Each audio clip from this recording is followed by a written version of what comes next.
Hello दोस्तों। आज हम बात करने जा रहे हैं 2025 की सुपरहिट मूवी एक दीवाने की दीवानियत की। ये कहानी है विक्रमादित्य भोसले और अदा रंधावा की, जहां प्यार, पॉलिटिक्स और एक औरत की मर्जी की लड़ाई देखने को मिलती है। इस मूवी में दिखाया गया है कि कैसे एक इंसान अपनी ताकत से सब कुछ पाने की कोशिश करता है और एक लड़की अपनी मर्जी को सबसे ऊपर रखती है। तो चलिए बिना टाइम वेस्ट किए इस कहानी को शुरू से आखिर तक समझते हैं। कहानी शुरू होती है एक बड़े शहर में, जहां विक्रमादित्य भोसले, जिसे सब विक्रम बुलाते हैं, उसका राज चलता है। विक्रम एक पावरफुल पॉलिटिशियन है जो जल्द ही मुख्यमंत्री बनने वाला है। वो अपने पिता गणपतराव भोसले यानी बत्रा का बेटा है। लोग कहते हैं कि मौजूदा मुख्यमंत्री सिर्फ नाम का है, असली सत्ता तो विक्रम और गणपतराव के पास है। उनकी पार्टी में हर कोई विक्रम से डरता है। उसका राइट हैंड सावंत हर काम में उसका साथ देता है।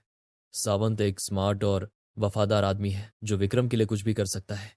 विक्रम का दिल थोड़ा सॉफ्ट है। वो करप्शन के खिलाफ है। वो गरीब बच्चों की पढ़ाई का खर्च उठाता है, लोगों की मदद करता है और पब्लिक में हीरो की तरह है। लेकिन उसकी एक आदत है, उसे ना सुनना बिल्कुल पसंद नहीं। उसे जो चाहिए वो किसी भी कीमत पर ले लेता है। ये आदत उसे अपने पिता गणपतराव से मिली है। गणपतराव ने उसे बचपन से सिखाया कि जो तुम्हारा नहीं उसे या तो हासिल कर लो या बर्बाद कर दो।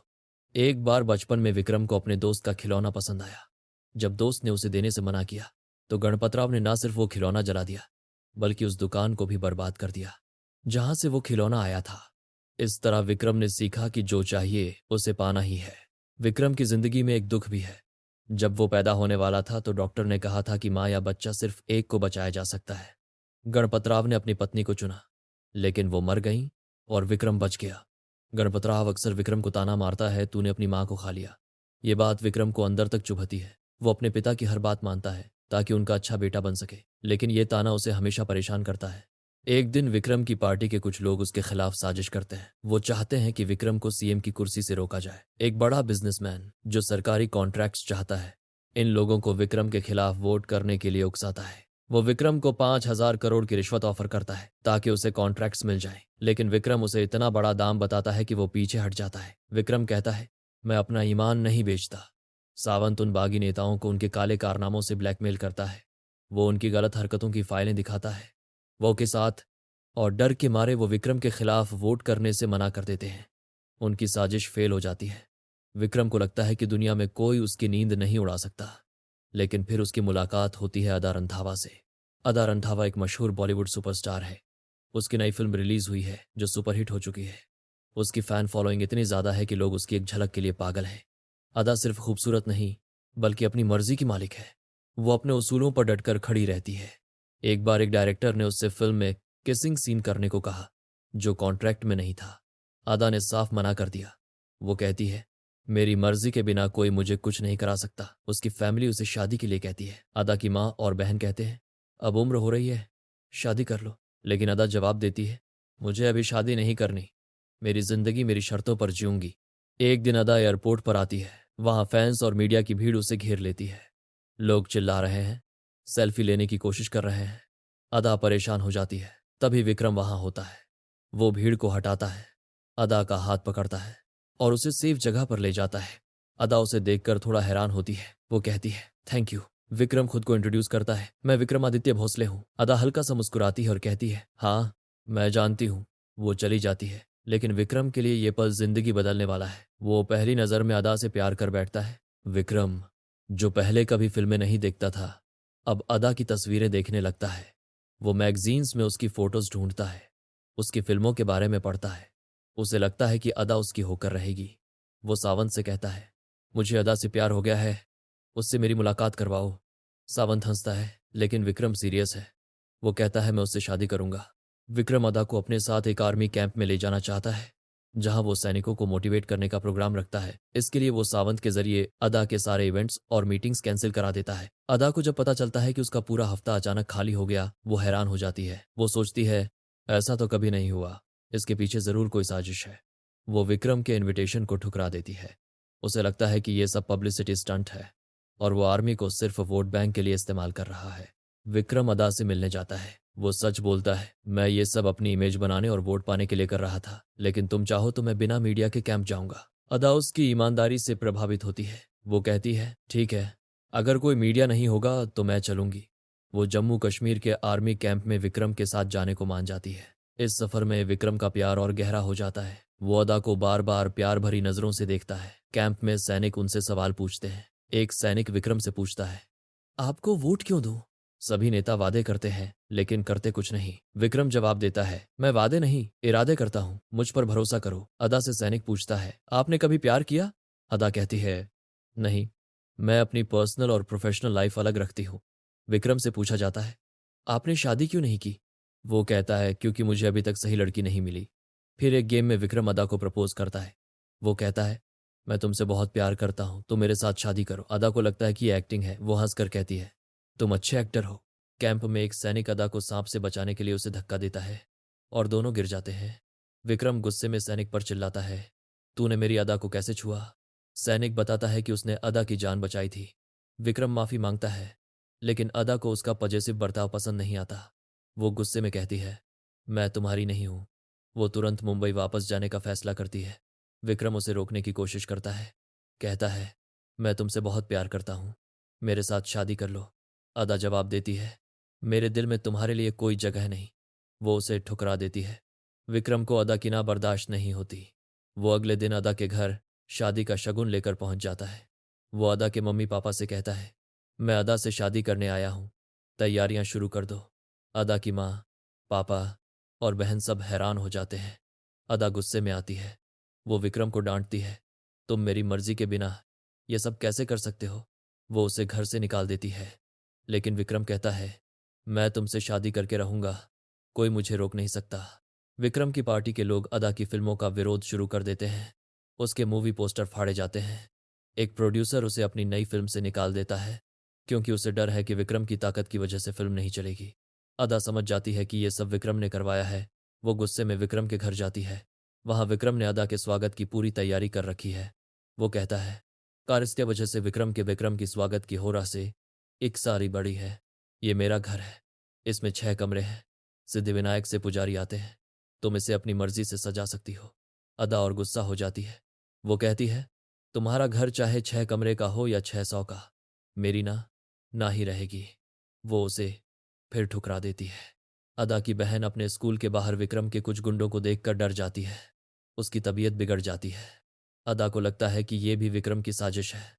उधर अदा के पापा, जो एक कॉलेज प्रोफेसर हैं, एक स्टूडेंट को एग्जाम पेपर चोरी करते पकड़ लेते हैं। वो उसे थप्पड़ मार देते हैं लेकिन वो स्टूडेंट विक्रम की पार्टी से जुड़ा होता है। वो अपने गुंडों के साथ कॉलेज के बाहर हंगामा करता है और अदा के पापा का मुंह काला कर देता है।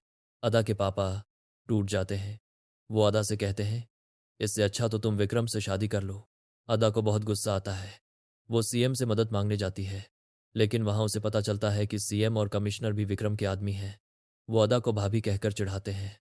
विक्रम वहां आता है और कहता है, मैं तुम्हारी फैमिली को प्रोटेक्ट करने के लिए अपने लोग भेज रहा था, परेशान करने के लिए नहीं। मेरी फैमिली तुम्हारी फैमिली है। लेकिन अदा उस पर भरोसा नहीं करती। वो कहती है, मेरी फैमिली को अकेला छोड़ दो। अदा अब पूरी तरह टूट चुकी है। उसका करियर बर्बाद हो रहा है। उसकी फैमिली परेशान है। वो फैसला करती है कि वो विक्रम की जिद को उसकी ताकत से नहीं, अपनी मर्जी से हराएगी। एक दिन विक्रम एक रैली में स्पीच दे रहा होता है। अदा वहां पहुंचती है और स्टेज पर चढ़कर बोलती है, ये इंसान मुझसे प्यार का दावा करता है लेकिन मेरी ना को नहीं मानता। इसने मेरी फिल्में रुकवा दी, मेरी फैमिली को परेशान किया। लेकिन मैं एक औरत हूं और मेरी मर्जी सबसे बड़ी है। मैं ऐलान करती हूं, जो कोई दशहरे से पहले विक्रम को मार देगा, मैं उसके साथ एक रात बिताऊंगी। ये सुनकर वहां शोर मच जाता है। विक्रम सौगड़ रह जाता है। अदा कहती है, तुम्हारे चाहने वाले सिर्फ इस शहर में हैं, मेरे दीवाने पूरी दुनिया में हैं। कोई ना कोई तुम्हें जरूर मारेगा। अदा की बात पूरे शहर में आग की तरह फैल जाती है। लोग विक्रम पर हमले शुरू कर देते हैं। कोई उसे गोली मारने की कोशिश करता है, कोई तीर चलाता है, लेकिन विक्रम बच जाता है। सावंत और पुलिस हर बार उसे बचा लेते हैं। विक्रम अदा से मिलता है। वो कहता है, तुमने अपनी इज्जत दांव पर लगा दी, लेकिन मैं तुमसे प्यार करता हूं। चाहे तुम जो करो, मैं तुम्हें कभी नफरत नहीं करूंगा। वो एक थिएटर में अदा की मूवी देखने जाता है। वहां उसका बॉडीगार्ड अदा के बारे में कुछ गलत बोल देता है। विक्रम उसे बहुत मारता है। वो गुस्से और नशे में सावंत से कहता है, चाहे मैं कुछ भी कर लूं, अदा मुझसे कभी प्यार नहीं करेगी, लेकिन मैं उससे कभी नफरत नहीं करूंगा। वो एक इंटरव्यू में कहता है, मैंने अदा को कभी छुआ तक नहीं, मैं उसका प्यार चाहता हूं, उसकी इज्जत नहीं। वो ऐलान करता है कि वो एक 100 जोड़ों की शादी करवाएगा और एक मंडप अदा के लिए खाली रखेगा। विक्रम पर हमले बढ़ते जाते हैं। गांधी जयंती के दिन वो एक इवेंट में स्पीच दे रहा होता है। वो कहता है, लोग कहते हैं कि मेरे और मेरे पिता में बहुत अहंकार है, लेकिन मैं कहता हूं, इस देश में बापू का राज है। तभी एक शख्स उसे गोली मार देता है। गोली उसके हाथ पर लगती है, वो बच जाता है। अदा वहां आती है और कहती है, मैं तुम्हारी मौत का जश्न मनाऊंगी। वो विक्रम के लिए एक तस्वीर लाती है और कहती है, तुम्हारी मौत की खबर के लिए अखबार में कौन सी फोटो छपेगी। सावंत अदा को बताता है कि यह हमला विक्रम ने खुद करवाया था, ताकि उसके दीवानों को डर लगे कि हमले करने से उन्हें जेल होगी। अदा और गुस्सा हो जाती है। वो कहती है, तुम्हारी सारी चालें बेकार हैं। विक्रम के पिता गणपतराव को लगता है कि अदा की वजह से विक्रम का करियर और उनकी पार्टी बर्बाद हो जाएगी। वो विक्रम को थप्पड़ मारते हैं और कहते हैं, तूने एक लड़की के लिए हमारी बरसों की इज्जत मिट्टी में मिला दी। विक्रम जवाब देता है, आपने मुझे सिखाया कि जो चाहिए उसे पाओ या बर्बाद कर दो, लेकिन मैं अदा को बर्बाद नहीं करूंगा। अगर वो मेरी नहीं होगी तो मैं खुद बर्बाद हो जाऊंगा। अदा माता रानी के मंदिर जाती है, नंगे पैर, विक्रम की मौत की दुआ मांगने। विक्रम भी उसके साथ जाता है। वो कहता है, मैं तुम्हारे साथ दुआ मांगता हूं कि तुम्हें मेरा प्यार मिले। रास्ते में विक्रम पर फिर हमला होता है। वो घायल हो जाता है लेकिन बच जाता है। अदा कहती है, ये सब तुम्हारी साजिश है। गणपतराव अब हद पार कर देते हैं। वो अदा को किडनैप करवाते हैं। वो विक्रम से कहते हैं, जो करना है कर ले, फिर इसे भूल जा। विक्रम अदा को देखता है। अदा गुस्से में कहती है, आ गए अपनी असलियत पर, यही तेरा प्यार है। विक्रम जवाब देता है, ये मेरा तरीका नहीं, मेरा प्यार हवस नहीं, सच्चा प्यार है। वो अदा को रिस्पेक्ट के साथ उसके घर छोड़ देता है। अदा की नफरत और बढ़ जाती है। वो विक्रम के दुश्मनों से मिलने से इनकार करती है। वो कहती है, मैं अपनी नफरत किसी के साथ नहीं बांटूंगी। वो विक्रम को फोन करती है और बताती है कि उसके दुश्मन उससे मिलने आए थे। विक्रम गुस्से में उन दुश्मनों को वार्निंग देता है, अदा के आसपास भी दिखे तो मैं तुम्हें छोड़ूंगा नहीं। विक्रम उदास हो जाता है। वो सावंत से कहता है, शायद मेरे नसीब में प्यार नहीं, मेरी माँ भी मुझे छोड़कर चली गई। सावंत उसे एक राज बताता है। वो कहता है, तुम्हारे पिता ने तुमसे झूठ बोला। तुम्हारी माँ ने तुम्हें बचाने के लिए अपनी जान दी थी। तुमने अपनी माँ को नहीं मारा। यह सुनकर विक्रम टूट जाता है। उसे समझ आता है कि उसकी जिद और सत्ता की भूख उसके पिता ने डाली थी। विक्रम अदा के घर जाता है।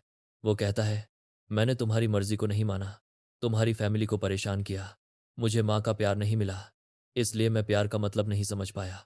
मैंने तुम्हारे साथ गलत किया। मैं अपनी सत्ता, अपनी ताकत सब छोड़ दूंगा, बस तुम मुझे माफ कर दो। वो कहता है, आज दशहरे पर मैं रामलीला मैदान में रहूंगा। अगर तुम मुझे माफ कर दो तो वहां आ जाना। गणपतराव को यह सब बर्दाश्त नहीं होता। वो सावंत को आदेश देते हैं कि वो अदा को मार दे, ताकि विक्रम का ध्यान फिर से सत्ता पर आए। वो कहते हैं, लोग सोचेंगे कि गोली अदा के दीवाने ने मारी थी। दशहरे की रात विक्रम रामलीला मैदान में रावण दहन के लिए जाता है। वो अदा का इंतजार करता है। अदा वहां आती है। वो विक्रम को माफ करने का फैसला कर चुकी है। वो उसे आदित्य कहकर बुलाती है, क्योंकि लोग विक्रम के साथ को प्यार से आदित्य बुलाते हैं। लेकिन तभी सावंत गोली चलाता है, जो अदा की तरफ थी। विक्रम तुरंत अदा को बचाने के लिए बीच में आ जाता है। गोली उसके सीने में लगती है। अदा चिल्लाती है और विक्रम को अपनी गोद में लेती है। विक्रम कहता है, इस जन्म में मैं तुम्हारा प्यार नहीं पा सका, लेकिन अगले जन्म में मैं तुम्हारी मर्जी से तुम्हारा दिल जीतूंगा। वो पूछता है, क्या तुमने मुझे माफ किया? लेकिन इससे पहले कि अदा जवाब दे, विक्रम की सांसें थम जाती हैं। अदा रोते हुए विक्रम की अंगूठी पहन लेती है। वो कहती है, मैंने तुम्हें माफ कर दिया आदित्य। लेकिन विक्रम यह सुन नहीं पाता। और दोस्तों, इसी के साथ यह मूवी यहीं पर ख़त्म हो जाती है। आपको यह मूवी कैसी लगी कमेंट में ज़रूर बताएं। अगर आप इसी तरह की और भी मूवी के एक्सप्लेनेशन चाहते हैं तो कमेंट में ज़रूर बताएं। एक नए वीडियो में फिर मिलेंगे। जय हिंद।